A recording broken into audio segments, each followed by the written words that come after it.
धीरेन्द्र शास्त्री उर्फ बाबा बागेश्वर, जया किशोरी और इंद्रेश उपाध्याय जैसे कथावाचकों के डिफेंस में शुभांकर मिश्रा का ये तर्क सुनिए, फिर हम इनके तर्कों को एक एक करके लॉजिक के साथ उधेड़ना शुरू करेंगे। जब किसी विवाह पर बधाई देने की जगह हम चरित्र हत्या करते हैं, जब किसी के नए जीवन की शुरुआत पर हम जहर उड़ेलते हैं, तब समझ लीजिए कि संकट इंद्रेश में नहीं, संकट हमारे भीतर है। आज हमने उनकी शादी का तमाशा बनाया है, कल यही काम हम किसी और की बेटी के साथ करेंगे। ट्रोलिंग कभी खत्म नहीं होगी, बस चेहरा बदलेगी, और जिस दिन वो चेहरा आपका होगा उस दिन ये भीड़ आपके साथ खड़ी नहीं होगी।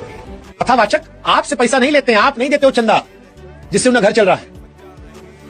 वो जया किशोरी का बैग आपने नहीं दिया था, बागेश्वर चश्मा आपने नहीं दिया था, इंद्रेश की शादी में हेलीकॉप्टर आपने नहीं उड़वाया था, व्यवस्था आपने नहीं करवाई थी। उनको पैसा यजमान दे रहा है जिसको वो कथा सुननी है, क्योंकि ऐसी मान्यता है कि कथा कहने वाले को उतना पुण्य नहीं मिलता जितना सुनने वाले को मिलता है। और जो कथावाचक ये कह रहे हैं वो खुद कई बार मंचों से कहते हैं कि हम 50 कथा सुनाएंगे, हमारा उद्धार नहीं होगा, आप 5 सुन लोगे आपका जीवन उद्धार हो जाएगा। हमारे पुराणों में इसका जिक्र है। किसी की निजी जिंदगी पर टीका टिप्पणी करना बिल्कुल गलत है, मान लिया, लेकिन इंद्रेश उपाध्याय अपनी शादी में हेलीकॉप्टर उड़ाए या हनीमून पर होनोलुलु जाए, इससे किसी को कोई फर्क नहीं पड़ रहा।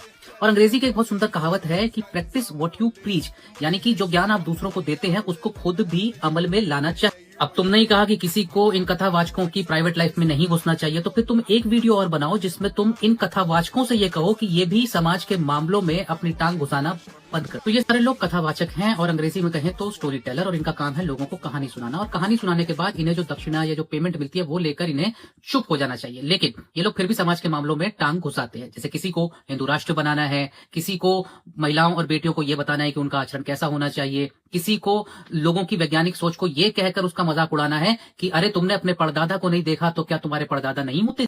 तो जब ये सब लोग अपना मूल काम छोड़कर समाज के मामलों में इंटरफेयर करेगा तो समाज भी इनसे सवाल पूछेगा। समाज भी इंद्रेश उपाध्याय से पूछेगा कि भाई शादी को लेकर आपकी कथनी और करनी में इतना अंतर कैसे है। समाज धीरेन्द्र शास्त्री से उनके चश्मे पर सवाल करेगा और समाज जया किशोरी से उनके महंगे बैग पर भी सवाल करेगा।